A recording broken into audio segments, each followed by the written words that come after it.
ममता बनर्जी ने लोकसभा इंतखाबात में अकेले लड़ने का किया फैसला। बीजेपी ने ममता के फैसले का किया खैर मकदम।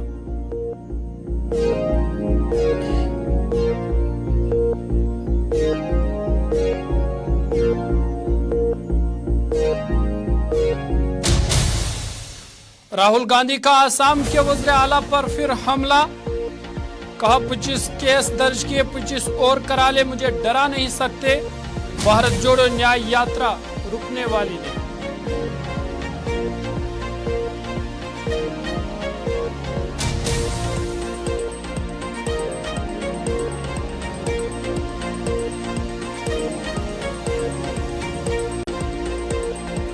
और शुमाली हिंदुस्तान के बेशतर इलाकों में सर्दी का जोर जारी। सुबह के वक्त घनी धुंध का राज बरकरार। हवाई और जमीनी ट्रांसपोर्ट मुतासिर।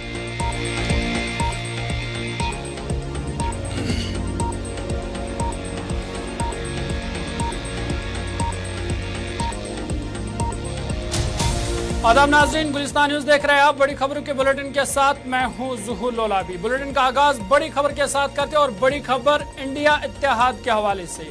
इंडिया इत्तेहाद को बड़ा धचका लगा है। ममता बनर्जी ने लोकसभा इलेक्शन में अकेले लड़ने का फैसला किया है। बड़ी खबर आपको बता रहे हैं इंडिया इत्तेहाद के हवाले से। इंडिया इत्तेहाद को आज बड़ा धचका लगा है क्योंकि ममता बनर्जी ने लोकसभा इलेक्शन में अकेले लड़ने का फैसला किया है। उन्होंने कहा कि वो अकेले लोकसभा इलेक्शन में हिस्सा लेगी।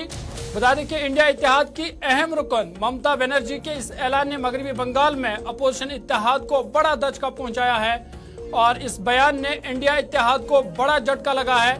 काफी दिनों से सीटों की तकसीम की खबरें आ रही थी, वहीं कुछ इख्तिलाफात भी की खबरें भी गर्दिश कर रही थी। और इसी बीच आज मगरबी बंगाल के वज़ीर आला ममता बनर्जी ने अपना मौक़िफ़ वाज़ा किया है और उन्होंने कहा कि वो 2024 का इलेक्शन अकेले लड़ेगी, न कि इंडिया इत्तेहाद में।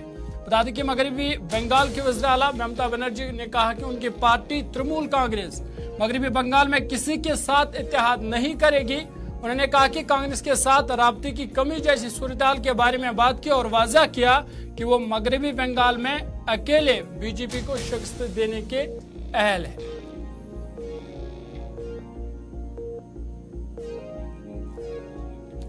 बड़ी खबर आपको बता दे इंडिया इत्तेहाद के हवाले से। आपको बता दें कि इंडिया इत्तेहाद को आज बड़ा धचका लगा है क्योंकि ममता बनर्जी ने लोकसभा इलेक्शन में अकेले लड़ने का फैसला किया है। आपको बता दें कि इससे पहले जहां सीट शेयरिंग के मामले पर बातचीत चल रही थी, वहीं इख्तिलाफात की खबरें भी गर्दिश कर रही थी और आज उस वक्त इंडिया इत्तेहाद को बड़ा धचका लगा जब ममता बनर्जी ने वाज़ह किया कि वो इंतखाबात अकेले लड़ेगी, वो बीजेपी के खिलाफ अकेले मैदान में उतरेगी और बीजेपी को शिकस्त देने की अहल रखती है। सीधा दिल्ली आपको ले चलेंगे, ताबिश कमाल हमारे साथ है। ताबिश, बहुत शुक्रिया ज्वाइन करने के लिए। बड़ा धचका इंडिया इत्तेहाद को और ममता बनर्जी ने अकेले लड़ने का फैसला किया है। किस तरह की चेमा गोया इस वक्त सियासी हलकों में हो रही है? बिल्कुल, देखिए ज़रूर कह सकते हैं कि ममता बनर्जी के इस फैसले के बाद से इंडिया इत्तेहाद को एक बड़ा झटका माना जा सकता है। लेकिन सिर्फ ममता बनर्जी नहीं, तमाम जो इंडिया अलायंस की पॉलिटिकल जमातें हैं वो कहीं ना कहीं अकेले चुनाव लड़ना चाह रही हैं। इसमें अगर दिल्ली की आम आदमी पार्टी की बात कर ले तो हरियाणा में 3 सीटों पर उन्होंने अपने प्रत्याशियों को खड़ा किया है। वहीं उत्तर प्रदेश में समाजवादी पार्टी की तरफ से लखनऊ में समाजवादी पार्टी ने अपने प्रत्याशी को खड़ा कर दिया है। दूसरी तरफ लगातार जो जमातें हैं उनके जो प्रत्याशी हैं, जो कैंडिडेट्स हैं, वो खड़े किए जा रहे हैं। ममता बनर्जी का ऐलान करने के बाद एक बात तो पूरी तरह से साफ हो गई है कि जिस तरह से ये जमातें सब एक होकर के चुनाव लड़ना चाह रही थी, वो गठबंधन अब शायद नहीं बन पाएगा। कोशिश बहुत की गई थी लेकिन वो कोशिश शायद परवान चढ़ती हुई नजर आ रही है। और ऐसे में ममता बनर्जी के फैसले के बाद से कांग्रेस को तो एक बड़ा झटका है ही। जी चलिए, ताबिश से दोबारा राब्ता करने की कोशिश करेंगे। आपको बता दें कि आज इंडिया इत्तेहाद को बड़ा झटका लगा है, जहां एक तरफ आम आदमी पार्टी ने पहले ही वो सीट शेयरिंग के मामले पर बाकी जमातों से इत्तेफाक नहीं कर पाई, वहीं अब ममता बनर्जी ने भी अकेले लड़ने का फैसला किया है और ममता बनर्जी ने साफ ये वाज़ा किया है कि वो बीजेपी को शिकस्त देने में कामयाब होगी और वो इसके लिए अकेले से ही तैयार है। ताबिश से फिर से राब्ता हुआ है। ताबिश, आप अपनी बात को जारी रखिएगा। जिस तरह से पहले ही आम आदमी पार्टी ने भी सीट शेयरिंग के मामले पर वो समझौता नहीं कर पाई और अब ममता बनर्जी ने भी इंडिया इत्तेहाद का साथ छोड़ा है, तो क्या ये समझे कि हर गुजरते दिन ये इंडिया इत्तेहाद जो है वो टूट रहा है? तो कहा जा सकता है कि इंडिया जो अलायंस है वो पूरी तरह से धीरे धीरे करके टूट रहा है। आम आदमी पार्टी की तरफ से भी कह दिया गया है कि वो 3 सीटें हरियाणा में लड़ेंगे। समाजवादी पार्टी की तरफ से भी कहा जा रहा है। वहीं आज ममता बनर्जी ने बहुत ओपन ऐलान कर दिया है कि वो अकेले चुनाव लड़ेंगी। तो ऐसे में जो इंडिया इत्तेहाद बना था वो कहीं ना कहीं अब सिर्फ नाम मात्र का रह गया। और खास तौर से अगर देखा जाए तो एनसी और पीडीपी भी कहीं ना कहीं एक दूसरे के साथ सीट शेयरिंग फॉर्मूले पर खड़े होने के लिए तैयार नहीं है। तो ऐसे में देखा जाए तो बीजेपी की मुश्किलें बहुत ज्यादा आसान कर दी गई हैं। पहले से ही बीजेपी सत्ता में बहुत ज्यादा मजबूत थी और अब अगर इंडिया अलायंस की जो ये जमातें हैं अगर आपस में लड़के अपने कैंडिडेट्स को अकेला खड़ा करेंगी तो बीजेपी के लिए जीत और आसान हो जाएगी, क्योंकि जो वोट शेयर है उनमें डिवाइडेशन होगा, वोट बटेगा, वोट परसेंटेज बटेंगे और उसका सीधा फायदा कहीं ना कहीं बीजेपी को मिलेगा। और ऐसे में पहले से ही बीजेपी अपने हौसलों को लेकर के बहुत ज्यादा बुलंद थी। चलिए ताबिश, बहुत शुक्रिया तफसीलात फराम करने के लिए। हमारे नुमाइंदे ताबिश कमाल दिल्ली से तफसीलात फराम कर रहे थे। तो इनका कहना था कि इंडिया इत्तेहाद को आज और एक झटका लगा है, जहां पहले ही आम आदमी पार्टी और समाजवादी पार्टी सीट शेयरिंग के मामले पर इत्तेफाक नहीं कर पाए। वहीं अब ममता बनर्जी ने भी इंडिया इत्तेहाद का साथ छोड़ा है और ममता बनर्जी ने यह वाजह किया है कि वो 2024 के लोकसभा इलेक्शन में अकेला हिस्सा लेंगे।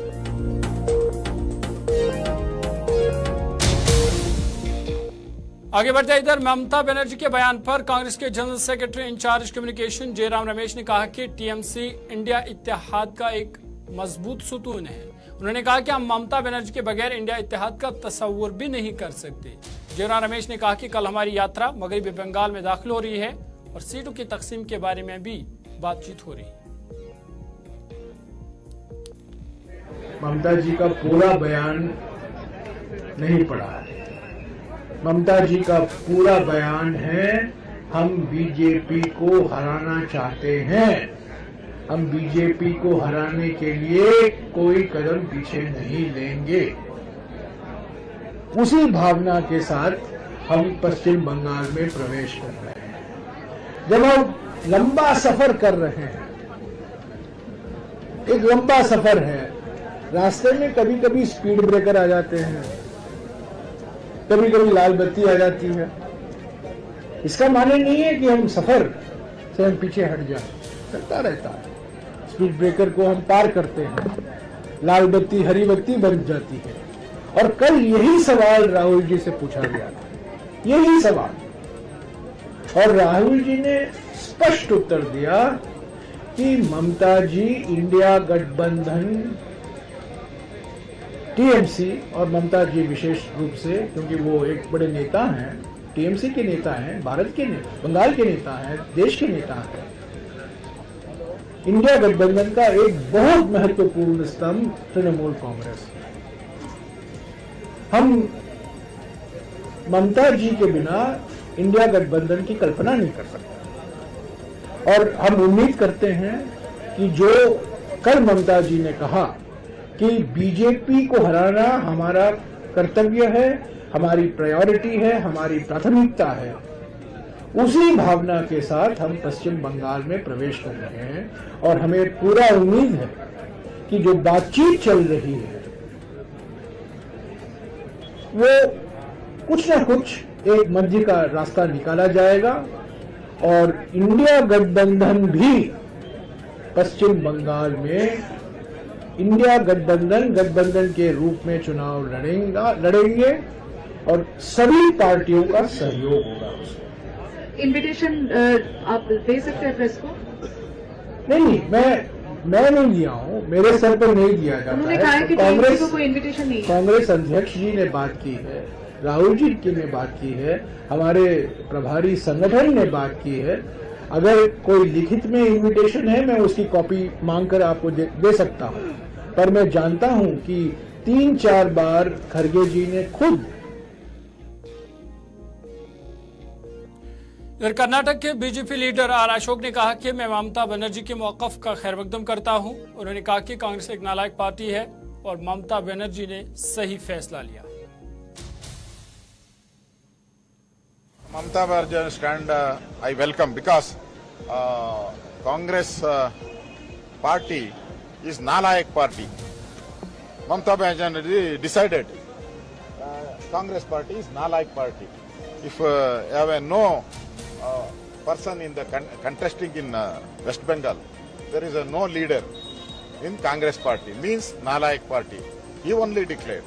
Why BJP have to react? Many, not Mamata Banerjee. Next is Bihar, Nitish Kumar. He will already one step out. Akhilesh Yadav already gone. So I think they came for alliance in Bangalore, in West End Hotel. I think they are eat good biryani. They had a meeting. Best biryani, best meeting, best biryani. In West Bengal, I think get out. Congress That is is the Congress is signal from- given by the Mamata Banerjee to Congress. I think Mamata Banerjee stand, what she taken the stand. I think all over India, the people. आगे बढ़ते हैं। कांग्रेस के साबिक सदर राहुल गांधी ने आसाम के वज़ीर आला हिमंता बिस्वा शर्मा पर एक बार फिर जबानी हमला किया है। आसाम के बारपीटा में भारत जोड़ो न्याय यात्रा के दौरान उन्होंने दावा किया कि वज़ीर आला बिस्वंत शर्मा मुल्क के सबसे करप्ट वज़ीर आला है और उन पर मरकजी वज़ीर दाखिला अमित शाह का कंट्रोल है। राहुल गांधी ने कहा कि अगर आसाम के वज़ीर आला ने वज़ीर दाखिला के खिलाफ कुछ कहा तो उन्हें पार्टी से निकाल दिया जाएगा। रुकने पार्लियामेंट राहुल गांधी ने मजीद दावा किया कि बीजेपी के लोग जितने चाहे केस दायर करे उससे उन पर कोई फर्क नहीं पड़ेगा। उन्होंने कहा कि वो केस से नहीं डरते, वो ना तो भारतीय जनता पार्टी से डरते हैं और ना ही आरएसएस से।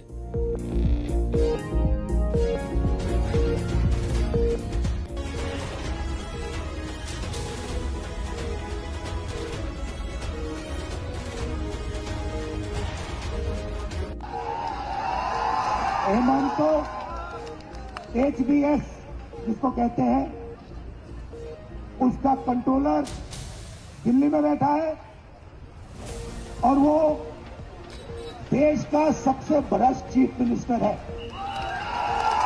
अब पता नहीं कहां से इसके दिमाग में आइडिया आ गया कि वो राहुल गांधी को डरा सकता है। जितने केस लगाने मेरे ऊपर लगा दो, कोई फर्क नहीं पड़ता मुझे।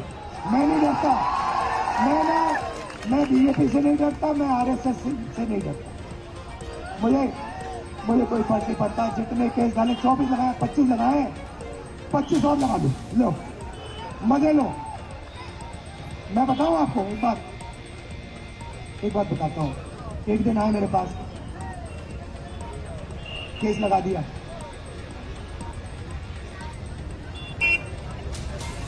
केस हरवा दिया। मैंने अदानी के बारे में एक भाषण दे दिया पार्लियामेंट में, देखा होगा आपने।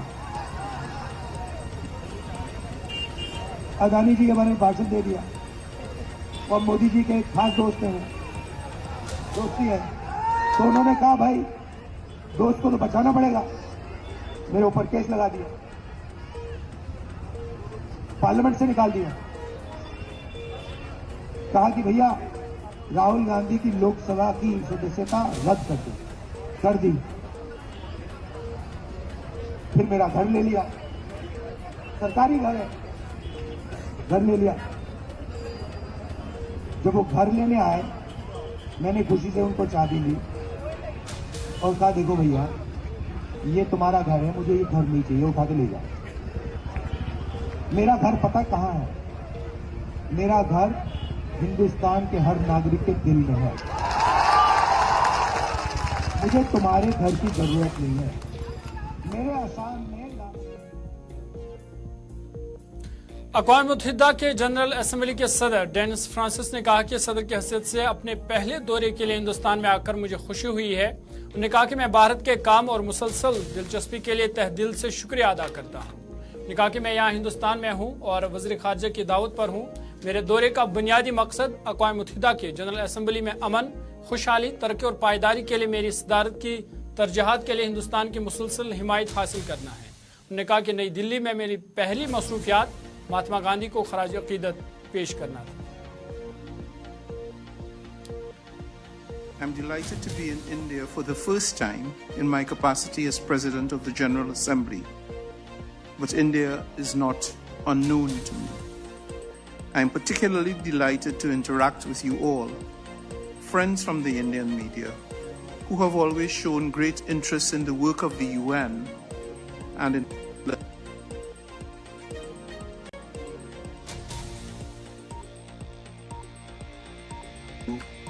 to 1.4 billion people, which is a quarter of humanity. I sincerely thank you for your work and your continuing interest. I'm here in India at the invitation of the External Affairs.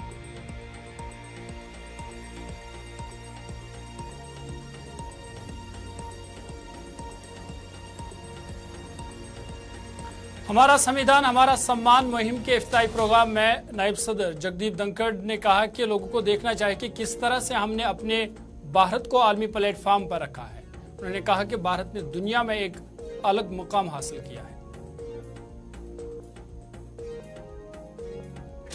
The way we have put our Bharat on global platform, yoga is something which we had in us for thousands of years.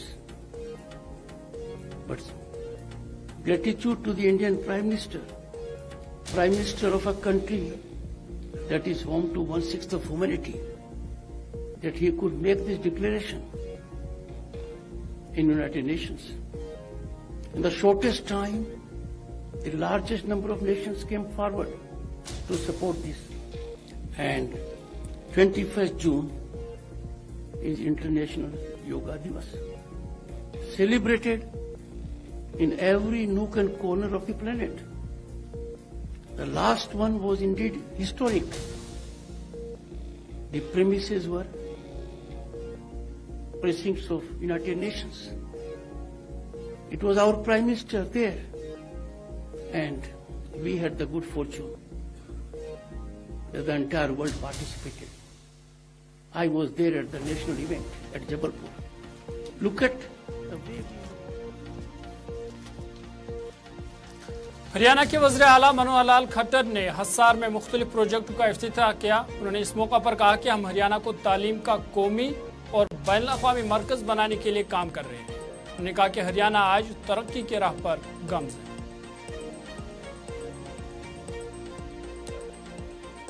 संस्थान है जिन संस्थानों के माध्यम से न केवल प्रदेश बल्कि राष्ट्रीय स्तर पर भी इनका नाम अपना होगा और देश भर के विद्यार्थी यहाँ आकर के पढ़ेंगे, चाहे वो नेशनल इंस्टीट्यूट ऑफ डिजाइन हो, National Institute of Fashion Technology हो, Central Institute of Plastic Engineering and Technology Kilod Sonipat हो, इंडियन इंस्टीट्यूट ऑफ टेक्नोलॉजी हो।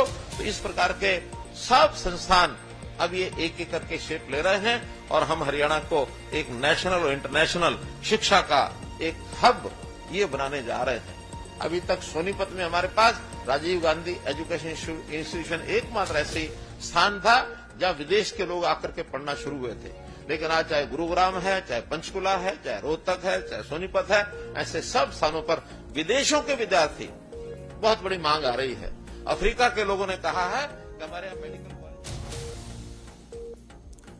आगे बढ़ते उत्तर प्रदेश के गोरखपुर जिले के सीनियर सुपरिटेंडेंट ऑफ पुलिस ने प्रेस कॉन्फ्रेंस में कहा कि गोरखपुर जिले के शाहपुर थाने में कर्ज से मुतल्लिक धोखाधड़ी का मामला सामने आए हैं, जिसके बुनियाद पर माजी में 2 मुकदमा दर्ज किए गए थे। उनके मुताबिक ये मुकदमा 23 और 2024 में दर्ज किया गया था, जिसमें बैंक ने इल्जाम लगाया कि रुद्रकेश पांडे नामी शख्स ने अपने साथियों के साथ मिलकर 2022-23 में 2 कर्जे लिए, जाली दस्तावेजात दिखाए गए और साथ ही साथ जाली दस्तावेजात और नकाली के जरिए जाली जराये से बैंक से 4 करोड़ 45 लाख रुपए का गबन करने के इल्जाम में मुलजिम को गिरफ्तार किया गया है।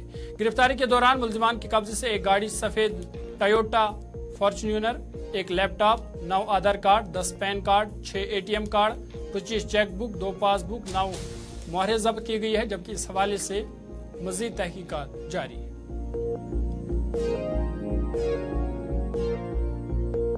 जनपद गोरखपुर के थाना शाहपुर में ICICI बैंक के लोन से संबंधित एक फ्रॉड का मामला सामने आया है, जिस संबंध में पूर्व में 2 मुकदमे पंजीकृत किए गए हैं। एक मुकदमा 2023 में और एक मुकदमा 2024 में पंजीकृत हुआ है।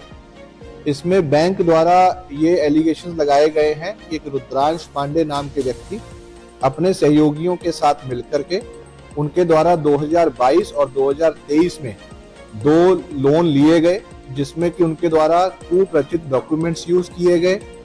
अपने आप को एक जेन्युइन व्यक्ति दिखाने के चक्कर में फर्जी प्रॉपर्टी के दस्तावेज बनाने में उनके द्वारा एक फर्जी रजिस्ट्री भी करवाई गई। अपने आप को एक गल्ला व्यापारी शो करने के चक्कर में अपनी FCI के भी बिजनेस डॉक्यूमेंट्स और IT रिटर्न्स को भी फेक किया गया, जिसके माध्यम से 2 केसेस में टोटल 4 करोड़ 50 लाख के आसपास का लोन इनके द्वारा लिया गया। कुछ इनके द्वारा इंस्टॉलमेंट्स पे की गई हैं, लेकिन जब ये इंस्टॉलमेंट्स पेमेंट बंद हुई तो बैंक को इसमें शक हुआ। बैंक के द्वारा इसमें जांच की गई तो ये सामने आया कि ये दोनों जो लोन लिए गए थे, इसमें जो वेरिफिकेशन के समय पर अपनी डिटेल दी गई थी वो फर्जी थी। चलिए, बड़ी खबर के इस बुलेटिन में फिलहाल मेरे साथ इतना ही। अब आप स्पेशल रिपोर्ट देखेंगे मीर हिलाल हांजुरी के साथ। मुझे दीजिए इजाजत। अल्लाह हाफिज।